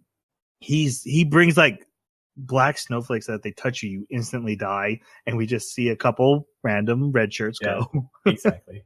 The only fatalities. Yep. And then they all try attacking him. He's overpowering them. He even knocks out Meliodas. And then when Meliodas falls, he prepares like this ultimate destructo ball, throws it, and good old Hawk. It moves like a Zamboni. Yeah, it's so slow. It's so slow. But Hawk could have picked everyone up and just like moved 5 feet to the left. But no, Hawk takes the death ball, sacrifices himself. He dies. And I was so happy with this. I was like, oh, they built Hawk up so well for this. Vaughn takes it the hardest, which I thought was a brilliant writing move. Right. Especially after he had just said those mean things a few episodes ago. I want to kill you. Shut up, stupid pig. I'll kill you. Yeah. And then that's when Elizabeth's power erupts, and we find out she is a druid thing with healing power, and she heals everybody, and her power also hurts Hendrickson, his demon form. Which is interesting. If her power hurts Hendrickson, but it doesn't hurt Meliodas, what is he? Yep. Well, he wasn't in demon form either. That all whether he is or not, he still has it in him, right? That's true. Yeah. Meliodas keeps fighting. All the Holy Knights get back on their feet. This is when Gowther comes up with the big plan, right? He beams it to everyone, which is basically... I thought it was Meliodas' plan, but he just needed Gowther to... Yeah. Oh, was it Meliodas' plan? Yeah, Meliodas discussed it with Gowther and was like, okay, there's going to come a point where I need you to spread the message to everybody. Oh, okay. I missed that. Yes, so Meliodas' plan. Gowther tells everybody else, and basically Meliodas disables his magic? His full counter and everything. He disables all of that. I don't know what disable it means. Yeah, there's a switch. But basically, Meliodas starts letting everyone hit both of them at the same time, so they're both taking all the damage from everybody. Every Holy Knight's hitting them. Maracha Man, he's in there doing his best. I don't know how that character's still around, but he is. I know. And it turns out that he's actually using a different ability where he absorbs damage and then explodes. Revenge counter. So he's basically Vegeta at this point. Right. So he explodes and destroys Hendrickson once and for all. Totally dead, guys. So Meliodas survives, even though he was told there's only a 5% chance. I thought it was less than 0.02%. Yeah. Yeah, it was low. But I thought that was being yelled at Hendrickson. There's a 0.02% chance you're going to survive. I thought it was a Meliodas. So I like that Bond did the final blow, even though it was supposed to be magic damage. And he just slices them open. Yeah. Whatever. We don't have time to think about it. It's cotton candy. Is that enough? It's cotton candy. Yeah. The king, who is now healed in that short amount of time, so that's fixed. Up with Merlin. I do love the king's reaction to Meliodas' groping Elizabeth. No. Hey. Well, actually, I love the way Elizabeth heals Meliodas after exploding. Yes. Hey, I feel healed when that happens to me. Fountain of youth. A mini Hawk emerges from the corpse of Hawk. I did not like this. What in the world? Yeah. So Hawk is still alive. He's just now 3 inches big. And with a little bit of amnesia. Yeah, a little bit, because that's important for an anime. They did everything they could to try and make this Hawk likable too. I mean, especially with like, I'm the knight of leftovers. I need 3 times as much, but I'm so much smaller. You feed me the same amount. It's like way more than 3 times as much. This is great. And he's cute and everything, but I'm just like, all of that consequence of Hawk sacrificing himself is just gone. There is zero consequences. Yeah. No consequence. That's why it's not My Hero Academia, man. You know, you don't walk away with a broken arm that never works quite right again. Yeah. Yep. Your arm gets cut off, and you're like, hey, anyone got a healing spell? I need this reattached. Yeah. Oh wait, I have demon blood. I'll just have it. I don't even have to grab it. I can telekinetically do it now. So then we move into the epilogue. The tavern's still running. Gila is shipping herself with Gowther. We talked about that creepy scene. Gil, there's an interesting scene where Gil comes to the bar to have a drink with Meliodas, and he serves him the beer from that town. Yeah. Oh yeah. And he's like, pretty good, isn't it? Yeah, it's pretty good.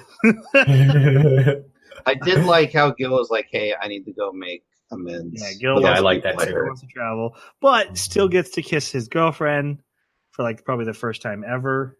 Yeah. And so, you know, that ship works out. Most of the ships work out here. And then the ending is Elizabeth back with her family in the castle, and she's like, hey, are the 7 deadly sins going to leave? And the king's like, yeah, they have another quest to do. She's like, oh, I want to go with them. And he's like, no, I forbid you to see him anymore. And then, oh no, Meliodas knows not to put you in danger, and that's why he would never ask you to come along. Boom, boom, Meliodas is outside the window. I'm abducting you. Let's go. Yeah. Bond leaves to go on his own for no good reason, but King decides to go with them, and they march their way south. Wait, King went with Bond? Yeah, Bond left, and then King's like, Bond, wait up, and we see him fly after him. Oh, for some reason it didn't click that King went with him for me. So King and Bond are going off together. We get a flashback of the original Liz dying in front of Meliodas, which we don't fully understand what that means. We also get the Holy Knights finding Dreyfus's research into the demonic symbol that appears on Meliodas' head. And then was there... I might need to edit this. Is this in the OVA or at the end of this where we see a skinny mustached man with spectacles carrying like firewood?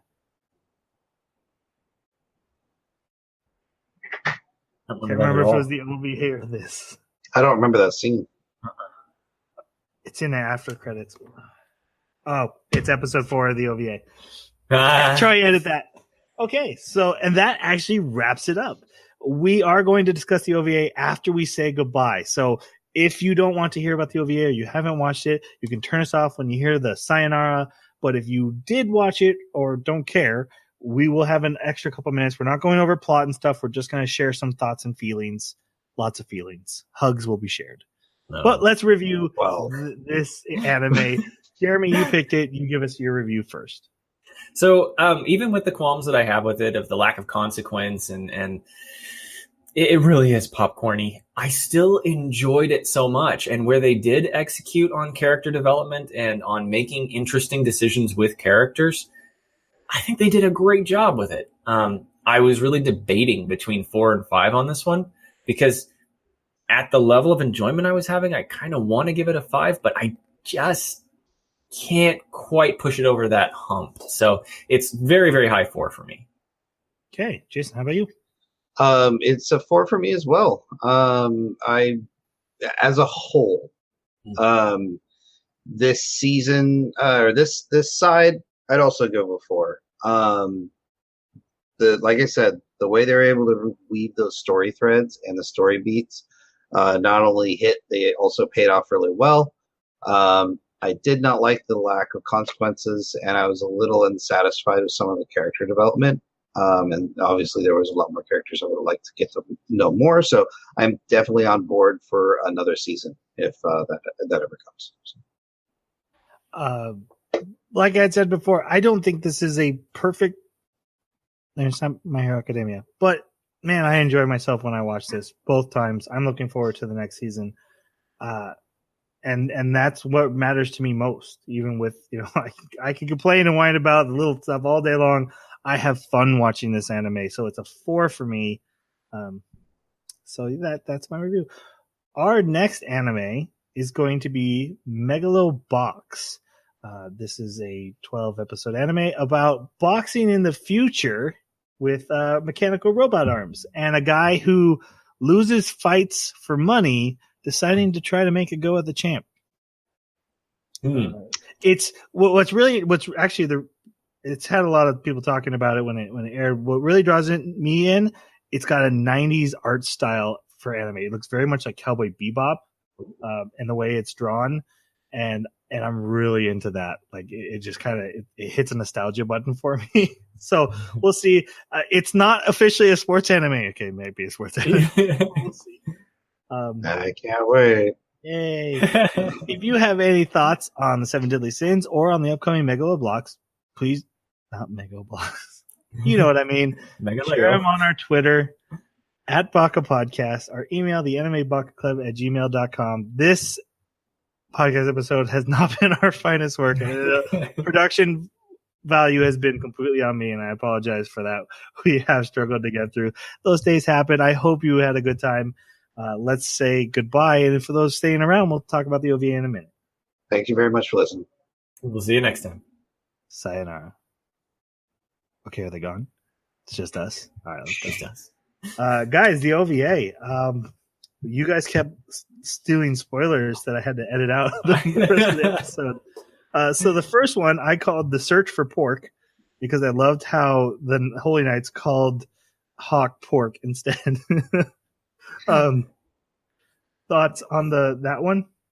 My favorite scene was We'll talk about all the ending scenes together, just so you know. Ending?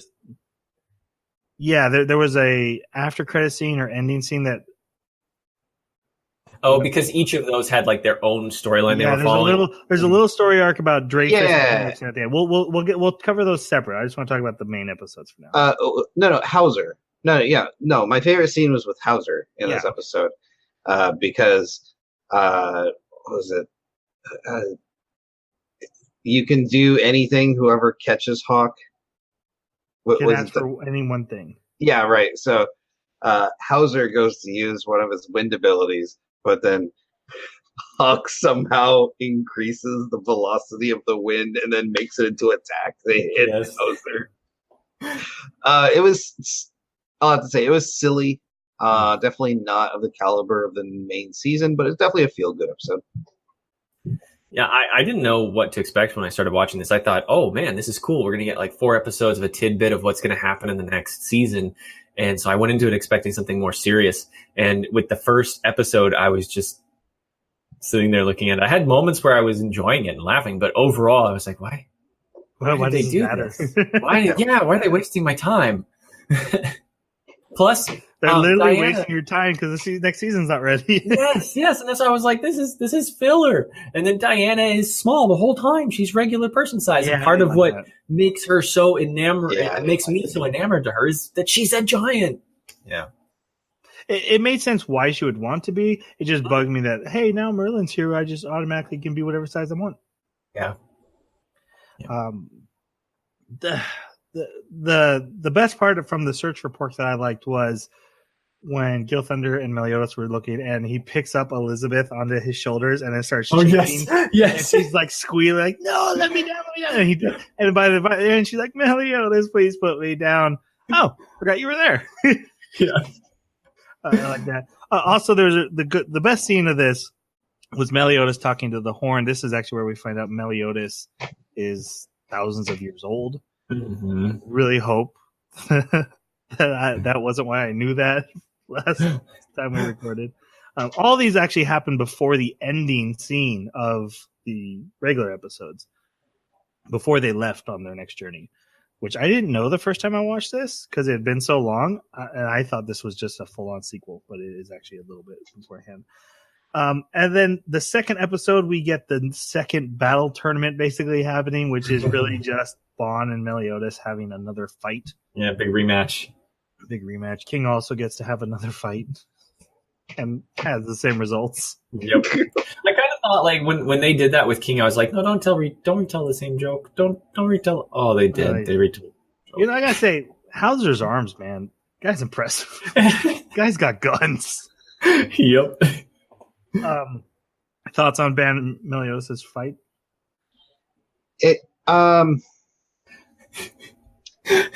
I loved it when Meliodas punched him so hard that he like slid up the wall, over across the ceiling, and then back down and left this red stripe across the whole thing.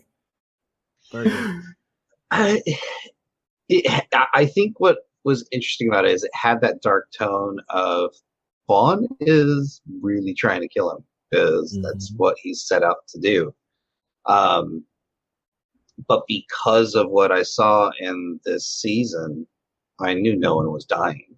So I had these mixed feelings. And also I didn't like how the end of the fight just ended up being a big dust cloud that felt very Looney Tunes. But besides that, I mean, it was good choreography. Yeah. My favorite parts were Gil Thunder's fanboyism. Finding out, seeing the real Gil, be like, oh my God, I'm so excited. He's crying. Yes. And also when they're talking about the 7 Deadly Sin Charter rules, and Meliodas goes, oh, that's a pretty good rule. You made the rule. That was a good one. The next one, King and Diane's date day. It was cute just because I'm fond of the characters, but it worries me where they went with it if we're going that on a permanent basis, because it's hard to know if this is going to stick, because everything has to be back where it was for season 2 for people who don't watch this. And Diane has her memories back. Well, does she though? It wasn't confirmed. All we know is that now she remembers kissing him and he doesn't remember that. I think she does, because it was at the wedding, and which ties into their flashback of when they became a couple, right? Right. But now it's King who doesn't remember that she remembers, and that's a very different place than where we were when season 1 ends. I actually didn't like that. I'd be fine with it as long as it's permanent, or maybe they redo this in season 2. I don't need all this awkward tension between, like, romantic tension between those two for a whole nother season. Right. That's why I'm saying, like, if it sticks, if Diane, if he hadn't lost his memory and they just been like, yeah, I remember that we are together, I would be cool with that, and I want that. He just doesn't remember the kiss. That's the only thing he doesn't remember. He doesn't remember that she remembers. Right. So he's back to where he was, and that's what bugs me. Now, specifically, he asked her, "Do you remember?" What'd you do to your microphone? Oh, I unmuted it. Can you hear me? Yeah, you're fine. Okay. Yeah, no, she was opening and closing doors, so I had muted it. I specifically remember him asking her, do you remember? Do you remember? And then that rock fell on his head. And then because she didn't ever answer him when he said, do you remember? She kisses him and says, does that answer your question? Right. So we're assuming that means yes, she remembers. Yes. I thought it was just her way of saying, I'm not going to tell you, this is distracting you. Oh, she was very, because they were standing in front of the wedding chapel. She was very much her telling them, yes, I remember that we are together. And then when she realizes he forgets, she's just like, I'm not going to deal with this right now. Yeah. Which I don't like. I hate that trope. I was fine with where they were going, but yeah, to jump back again because this isn't permanent storytelling, that really bugs me. So I hope they maybe season 2 deal with this fast, because I don't want to walk around knowing Diane knows that they're together, but she's not letting him know she knows that. I don't want that. Yeah. Okay, and then the last one, Little Gil has a stalker. I actually really enjoyed this episode, even though it was silly. It was I love the consequences as well. It's like, okay, you want him that bad? Well, this is what's gonna happen. Millions of spikes running through you. Really, that's what it's gonna feel like. I like that Gil's like, I forgive you. I think one of the things I really appreciate about Vivian and Merlin is Merlin just gives zero crap about not only what happens to this Vivian, but like the consequences she doles out to Vivian. Yeah. They're heavy-handed. Yeah. Is this the episode where Gauther turns into a blonde woman? Yeah, Because of the poor little kid? Yeah. That was so terrible. Yeah, I was like, That was wow, really awful. this is heavy in the middle of this silly filler episode. Yeah. Merlin, the waitress. Wait, that was clothes great. that I always wear. What's going on? Right? Yeah. Less revealing than normal, but And then Meliodas, you guys are gonna sing and dance. I quit. Yep. This is where we hear about the 10 Commandments, which are the 10 demon lords. Guys, did one of those silhouettes look like Meliodas to you? I was not paying attention. I didn't pay attention to that, but I actually was considering what if he's the demon prince itself? Well, that could be it. I thought one looked like a short young man, but with longer hair. Then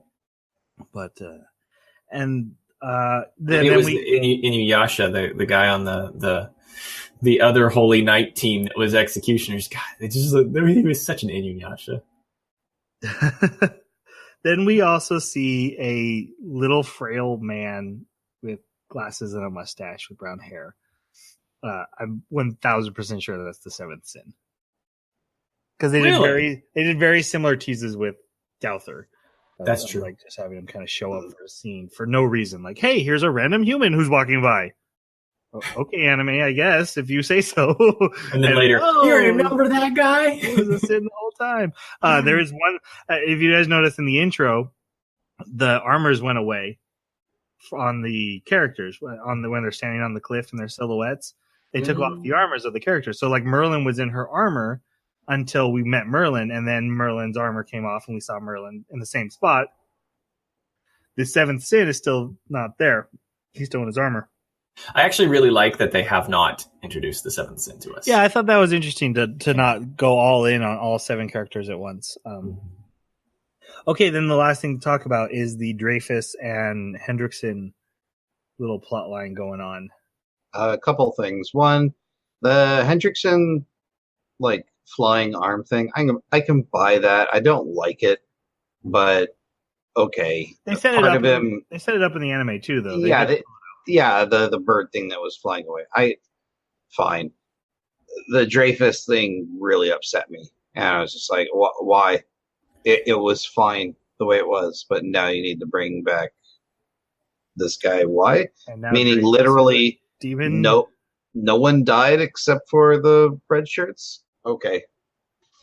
Yeah, plus it threw away his redemption arc. Like he had a redemption arc, and now he comes back, and we don't understand why he's clearly part demon and a complete bad guy. Do you think it has to do with his symbol research? It's possible, but it just seems strange that he was a pile of empty armor, clearly dead, and now he's. I guess what I'm asking was Dreyfus really fully in on the demon plan and had been acting like he was against it the whole time? Was that all an act? No, because that conversation of them before Arthur got there doesn't make sense because they were alone. Okay. I'm saying he was researching demons and now he shows up with a demon mark himself. Also, Hendrickson, when he's laying there in all those pieces, he's actually reminiscing about the things, not reminiscing. He's remembering it in a very sad, like almost regretful. Yeah, he's almost repentant for what he's done. And then Dreyfus is like, nope, we're going to do worse. Let's go. Right. Murder people. Dreyfus murders a child. Yeah. Which it just. Are we sure that he did? Well, he murdered the parent for sure. Yeah, I guess blood all over. We just saw that murder happened in that house. Oh. This person did in the house. Yeah. Okay. Plus, Hendrickson got the seal. That was the thing his mouth spit out. And so presumably he's opened the gates to hell. Well, he still doesn't have Elizabeth's blood. No, it opened. Yep. Somehow. Oh. Yeah, somehow. Well, if Dreyfus came back to life, who knows? I did like that we learned that the red and gray demons, these big deal the whole time, we're like, they're just the peons. Yeah, classic battle animation. Yeah. There's always a bigger, badder guy right behind the perfect cell. All right, let's say goodbye one more time. Thank you for those who stuck around. Yep, thanks guys. This is the real goodbye. Sayonara.